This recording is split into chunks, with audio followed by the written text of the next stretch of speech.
നമ്മുടെ ദൈനംദിന ജീവിതത്തിൽ പലപ്പോഴും വിചിത്രവും അപ്രതീക്ഷിതവുമായ പല പ്രതിസന്ധികളും അനുഭവപ്പെടാറുണ്ട്. വിചാരിച്ച കാര്യങ്ങൾ അവസാന നിമിഷം തടസ്സപ്പെടുക, കഠിനാധ്വാനം ചെയ്താലും കയ്യിൽ പണം നിലനിൽക്കാതിരിക്കുക, കാരണം കൂടാതെ മനസ്സിൽ അനാവശ്യമായ ദേഷ്യവും ഭയവും വന്ന് നിറയുക, സന്തോഷത്തോടെ കഴിഞ്ഞിരുന്ന കുടുംബത്തിൽ അപ്രതീക്ഷിതമായി വഴക്കുകളും മനസ്സമാധാനക്കേടും ഉടലെടുക്കുക, അല്ലെങ്കിൽ വൈദ്യശാസ്ത്രത്തിനു പോലും കൃത്യമായി തിരിച്ചറിയാൻ സാധിക്കാത്ത വിധത്തിൽ വിട്ടുമാറാത്ത തലവേദന, അമിതമായ ശരീരതളർച്ച, ഛർദി, അസ്വസ്ഥത തുടങ്ങിയ രോഗലക്ഷണങ്ങൾ അനുഭവപ്പെടുക എന്നിവയെല്ലാം ഇതിൽ ചിലത് മാത്രമാണ്. നന്നായി കായ്ച്ചു നിന്ന പ്ലാവോ മാവോ പെട്ടെന്ന് ഉണങ്ങിപ്പോകുന്നതും, വീട്ടിലെ വളർത്തുമൃഗങ്ങൾക്ക് അസുഖം വരുന്നതും, എന്നും സന്തോഷത്തോടെ ഓടിക്കളിച്ചിരുന്ന കൊച്ചുകുട്ടികൾ അപരിചിതരായ ആളുകൾ വന്നുപോയ ശേഷം കാരണമില്ലാതെ ഉറക്കത്തിൽ ഞെട്ടിയുണർന്ന് അലറിക്കരയുന്നതും, ബിസിനസ്സിലും കച്ചവടത്തിലും പെട്ടെന്ന് വൻ തകർച്ചയുണ്ടാകുന്നതുമെല്ലാം ഇത്തരത്തിൽ കണ്ടുവരുന്ന പ്രധാന ലക്ഷണങ്ങളാണ്.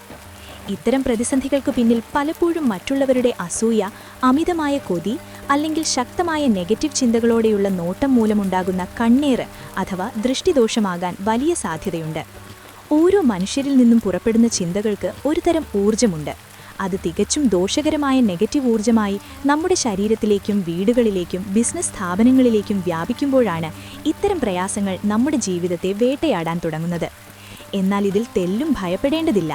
നമ്മുടെ പഴമക്കാർ കൈമാറി വന്ന പരമ്പരാഗത ആചാരങ്ങളിലൂടെയും തികച്ചും ലളിതമായ പ്രകൃതിദത്ത മാർഗങ്ങളിലൂടെയും ഈ നെഗറ്റീവ് ഊർജ്ജത്തെ പൂർണ്ണമായും അകറ്റി ജീവിതത്തിൽ ഐശ്വര്യം കൊണ്ടുവരാൻ സാധിക്കും.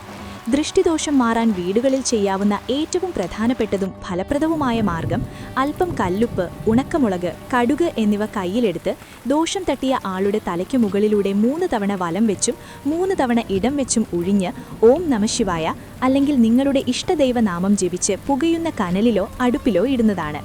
മുളക് കത്തുമ്പോൾ സാധാരണ വരാറുള്ള രൂക്ഷഗന്ധം വന്നില്ലെങ്കിൽ ശക്തമായ ദൃഷ്ടിദോഷം ഉണ്ടായിരുന്നുവെന്നും അത് മാറിയെന്നും അനുമാനിക്കാം. ഇതുകൂടാതെ ചെറു ചൂടുള്ള കല്ലുപ്പ് വെള്ളത്തിൽ കാൽപാദങ്ങൾ 15 മിനിറ്റ് മുക്കിവെക്കുന്നത് ശരീരത്തിൽ കെട്ടിക്കിടക്കുന്ന നെഗറ്റീവ് ഊർജ്ജത്തെയും തളർച്ചയെയും പുറന്തള്ളാൻ വളരെ നല്ലതാണ്. വീടുകൾക്കും വ്യാപാര സ്ഥാപനങ്ങൾക്കും കണ്ണേറേൽക്കാതിരിക്കാൻ മുൻവാതിലിനു മുകളിൽ നാരങ്ങയും പച്ചമുളകും കറുത്ത ചരടിൽ കോർത്ത് തൂക്കുന്നതും, പൂമുഖത്തോ സ്വീകരണമുറിയിലോ ഒരു പാത്രത്തിൽ വെള്ളമെടുത്ത് അതിൽ സുഗന്ധമുള്ള പൂക്കൾ ഇട്ടുവെക്കുന്നതും, വീടിനു മുന്നിൽ വാഴ നട്ടു വളർത്തുന്നതും തിന്മകളെ തടഞ്ഞ് പോസിറ്റീവ് ഊർജ്ജത്തെ ആകർഷിക്കും. ദിവസവും സന്ധ്യാസമയത്ത് നിലവിളക്ക് കൊളുത്തി സാമ്പ്രാണിയും കടുകും ചേർത്ത് വീടും പരിസരവും പുകയ്ക്കുന്നതും, ഗായത്രി മന്ത്രം, ലളിതാ സഹസ്രനാമം, വിഷ്ണു സഹസ്രനാമം എന്നിവ ജപിക്കുന്നതോ വീടുകളിൽ പ്ലേ ചെയ്യുന്നതോ, ശനിയാഴ്ചകളിൽ ഹനുമാൻ ക്ഷേത്ര ദർശനം നടത്തുന്നതും വീട്ടിലെയും മനസ്സിലെയും സകല ദോഷങ്ങളെയും ഉന്മൂലനം ചെയ്യും. ചെറിയ കുട്ടികൾ പുറത്തു പോകുമ്പോൾ ചെവിയുടെ പുറകിലോ കാൽവെള്ളയിലോ കറുത്തു പൊട്ടിടുകയും കയ്യിലോ അരയിലോ മന്ത്രിച്ച കറുത്ത ചരട് കെട്ടുകയും ചെയ്യുന്നത് ദൃഷ്ടിദോഷങ്ങളിൽ നിന്ന് മികച്ച സംരക്ഷണം നൽകും. അസൂയയും വിദ്വേഷവുമില്ലാത്ത ശുദ്ധമായ മനസ്സും പ്രാർത്ഥനയും പോസിറ്റീവായ ചിന്തകളും നിലനിർത്തിയാൽ ഏതൊരു കണ്ണേറിനെയും ദൃഷ്ടിദോഷത്തെയും വളരെ എളുപ്പത്തിൽ മറികടന്ന് ജീവിതത്തിൽ വിജയം നേടാൻ നമുക്ക് ഓരോരുത്തർക്കും സാധിക്കും. എന്നും സന്തോഷവും പോസിറ്റീവ് ഊർജ്ജവും നിറഞ്ഞ ദിവസങ്ങൾ നേരുന്നു.